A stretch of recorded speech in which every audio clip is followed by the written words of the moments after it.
ایک صاحب نے مجھے بتایا کہ پہلے ان کے مالی حالات کچھ زیادہ اچھے نہیں تھے۔ وہ ایک جگہ ملازمت کرتے تھے، وہاں سے اچانک ان کی ملازمت ختم ہو گئی۔ وہ بہت پریشان ہوئے۔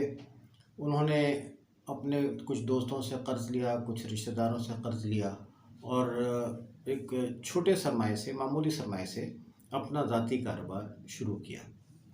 اللہ تعالیٰ نے کرم کیا، وہ کاروبار چل پڑا اور رفتہ رفتہ ان کی ڈیمانڈ، ان کے پروڈکٹ کی ڈیمانڈ بڑھنا شروع ہو گئی۔ تو جو اس جگہ میں انہوں نے کام شروع کیا تھا وہ جگہ کم پڑنے لگی۔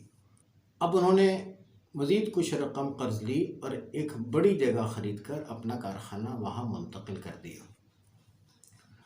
اس نئی جگہ میں منتقل ہونے کے بعد ان کے کاروبار میں رکاوٹیں آنے لگیں۔ ان کے کئی بڑے آرڈر کینسل ہو گئے اور ان کی مشینیں بھی چلتے چلتے خراب ہونے لگیں۔ یہ صاحب بہت پریشان ہوئے۔ انہوں نے کئی عاملوں کو دکھایا۔ سب نے یہ بتایا کہ جس جگہ آپ کا کارخانہ ہے یہ جگہ آسیب زدہ ہے اور کاروبار کے لیے بھاری ہے۔ ایک صاحب نے کہا کہ آپ اپنا کارخانہ یہاں سے شفٹ کر دیں۔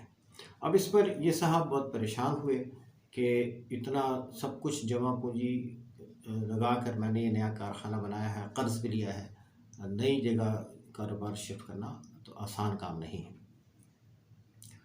اب انہوں نے مجھ سے پوچھا کہ مجھے کیا کرنا چاہیے۔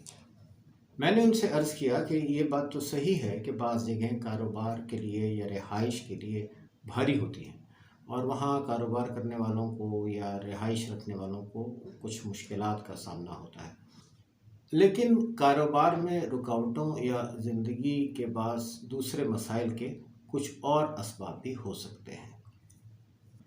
اس مسئلے پر میں نے غور کیا تو مجھے اندازہ ہوا کہ دولت آ جانے کے بعد ان صاحب کی طرف سے دوسروں کی حق تلفی اور دل آزاری ہوئی ہے۔ ان کے کاروبار میں اللہ تعالیٰ نے برکت دی، اس پر انہیں اللہ تعالیٰ کا شکر گزار ہونا چاہیے تھا اور لوگوں کے ساتھ، خاص طور پر اپنے غریب رشتہ داروں کے ساتھ اور اپنے سے کم مالی وسائل رکھنے والے تعلق داروں کے ساتھ اچھا رویہ اختیار کرنا چاہیے تھا۔ لوگوں کے ساتھ عزت اور احترام سے اور نرم لہجے میں بات کرنی چاہیے تھی۔ میں نے ان سے کہا کہ آپ کو اپنا محاسبہ کرنا چاہیے اور یہ جائزہ لینا چاہیے کہ پیسہ آنے کے بعد اپنے رشتہ داروں کے ساتھ اور پرانے تعلق داروں کے ساتھ آپ لوگوں کے رویے، یعنی آپ کے اور آپ کی اہلیہ کے رویے کیسے رہے ہیں۔ غربت سے امارت کی طرف آنے کے بعد آپ کی فخریہ یا طنزیہ باتوں سے اور حقارت آمیز سلوک سے دوسروں کی دل آزاری تو نہیں ہوئی ہے۔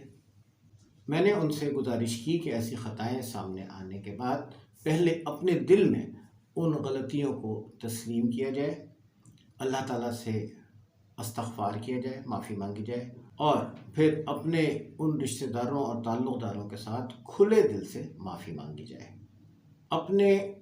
اپنے غریب رشتہ داروں کی بہت عزت اور احترام کے ساتھ مالی مدد کی نیت بھی کی جائے۔ اس کے ساتھ ساتھ اللہ تعالیٰ کے حضور استغفار کیا جائے۔ بطور روحانی علاج عشاء کی نماز کے بعد 101 مرتبہ سورہ انفال کی 2، 3 اور 4 آیت 11 مرتبہ درود شریف کے ساتھ پڑھ کر اللہ تعالیٰ سے دعا کی جائے۔